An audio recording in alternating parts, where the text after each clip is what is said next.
Tulang, what is the philosophy of the pond? Why do Batak people consider it so important? The Pond Nagdesa is manifestation of three major concepts in Batak culture: dignity, relationship with ancestors, and continuity of tradition. The philosophy is to maintain the relationship between the living and the dead.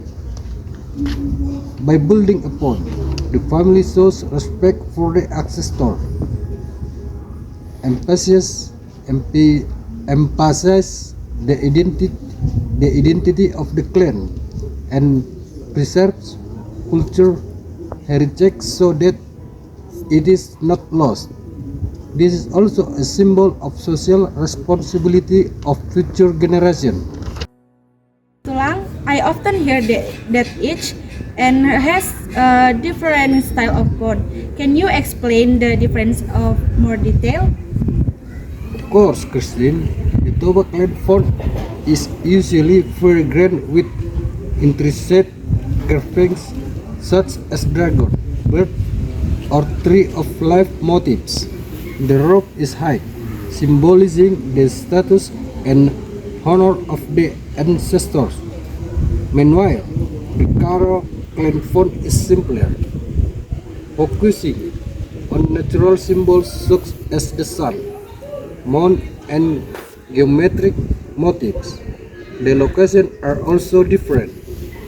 Toba tends to be close to settlements, while Karo is more often in high places such as hills. This difference reflects the characteristics of each clan. What the burial process, Tulang? What should the family do? The burial process involves many steps, Mario.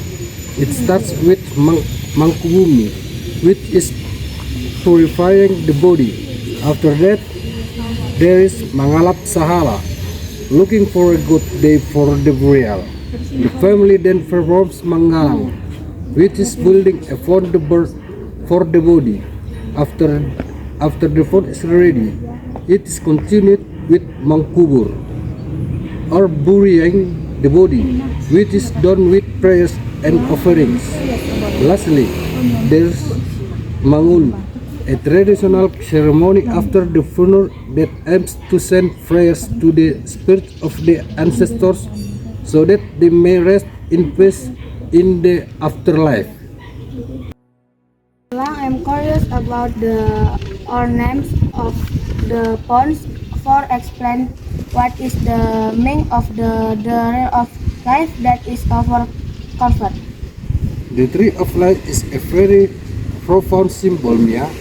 In the forest, it symbolizes the cycle of life, birth, growth, death, and return to the ancestors. The roots of the tree represent the connection with the ancestors. The branch symbolizes the relationship with God, and the fruit the blessings of life. The font with the carving of the tree of life shows the family's hope to remain spiritually and materially fertile. So Tulang, how does religion influence the tradition of the pond? Is it still the same as before? There is a big influence, Stefania. In the past, fonts were made entirely based on animist and dynamist belief. Now, with the presence of Islam and Christianity, the tradition of the font is still maintained, but adjust. Prayers for the spirit of the ancestor have been replaced with Christian or Islamic prayers. However, the essence of the font, namely respect for the ancestors and preservation of the clan, remains the same.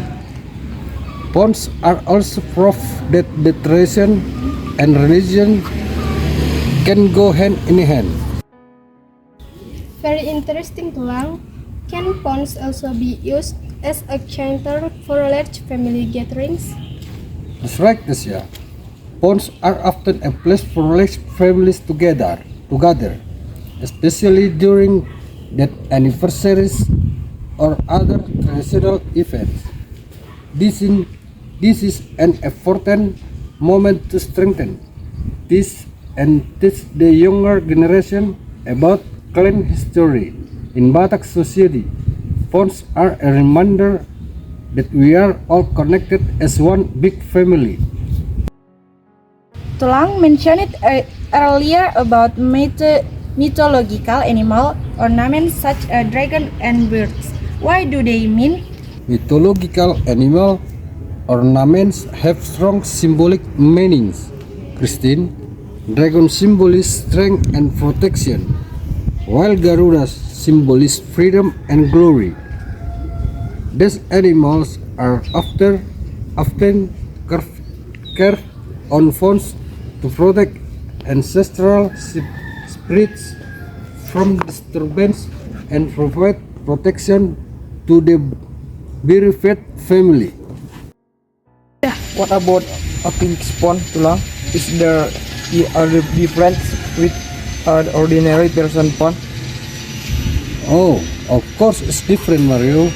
A king's funeral is a big event that involves the entire community. Tambak Raja was built very grandly, full of beautiful carvings, and the funeral procession could last for weeks.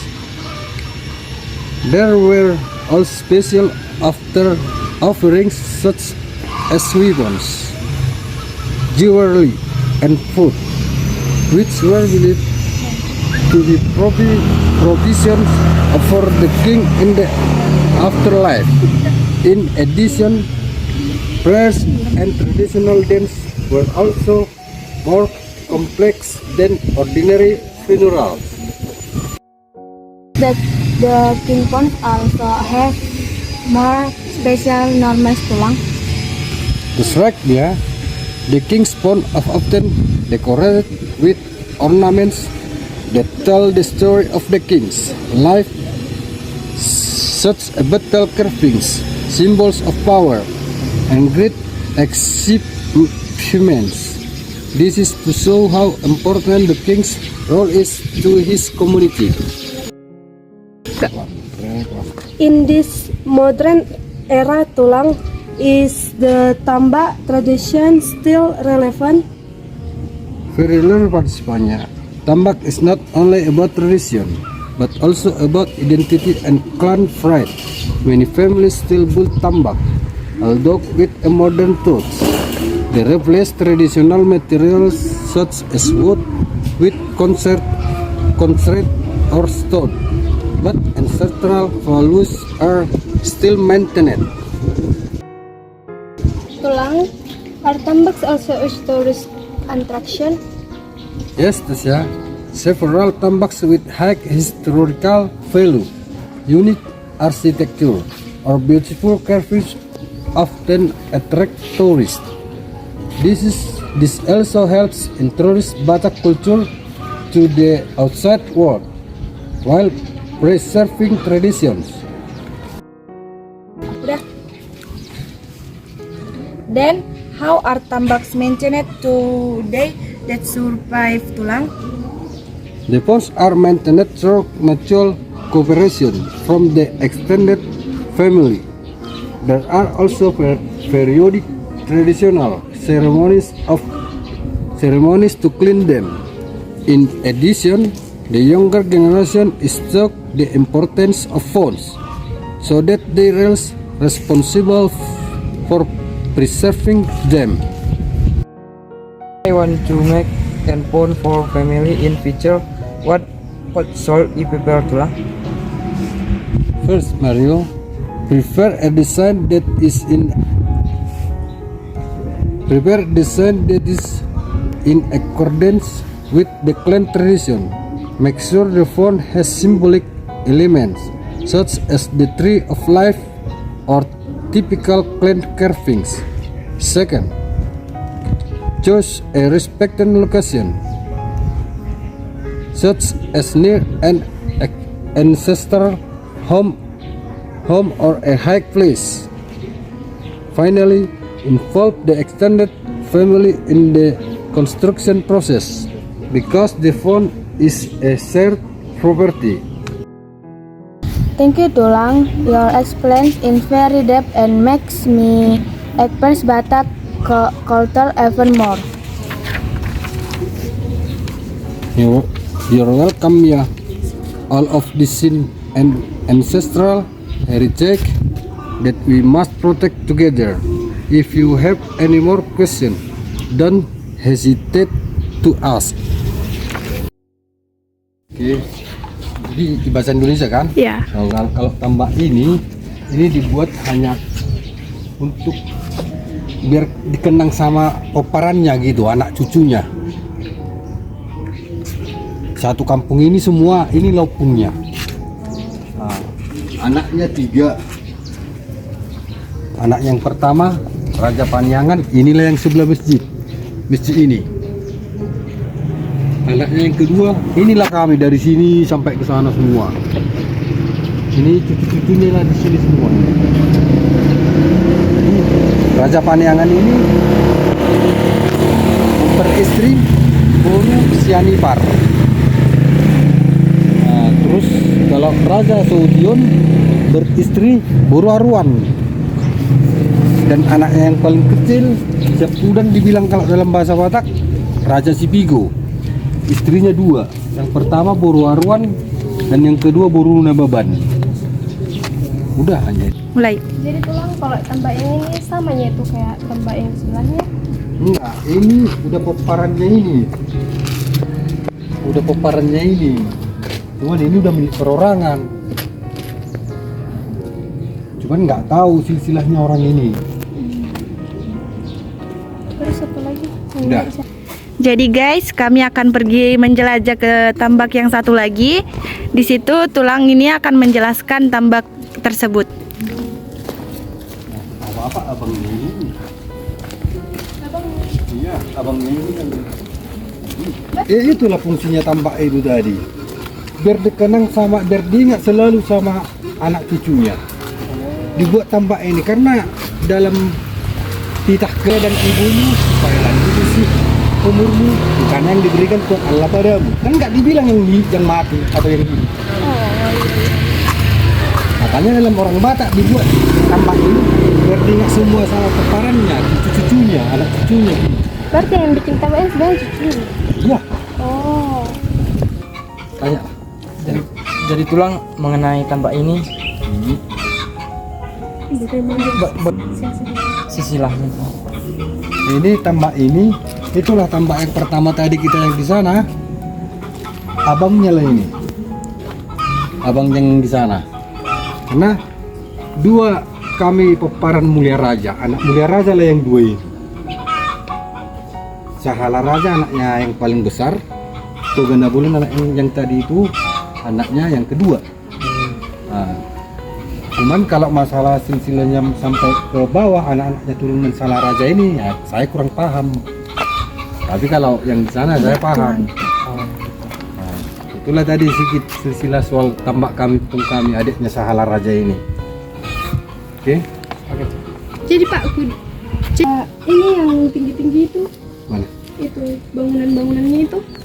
Nah, ada itu menunjukkan bahwasanya 2 anaknya orang ini, anaknya ini kurasa 2. Oh, Berarti di situ bikin. kok lah kalian nanya-nanya. Singa sama ada ular ini, ularnya nggak nampak. Nggak pernah itu menampakkan diri di sini hari ini. Besar. Nah, cuman Kuda ya, ini juga. kuda ini ya. Yang kemarin apa itu? Ya Kak? itulah yang waktu ditebang pohon Iya, hari-hari iya. itu. Waktu apa Keliling juga? kampung ini kuda itu terus tiap Iya, malam. waktu Desember juga kan. Lewat kuda orang. Cuman yang nggak tahu kan, bagi yang bisa melihat, yang nggak bisa hanya dengar aja loncengnya aja yang lewat. Waktu Desember juga. Tapi kalau kuda yang berkuda.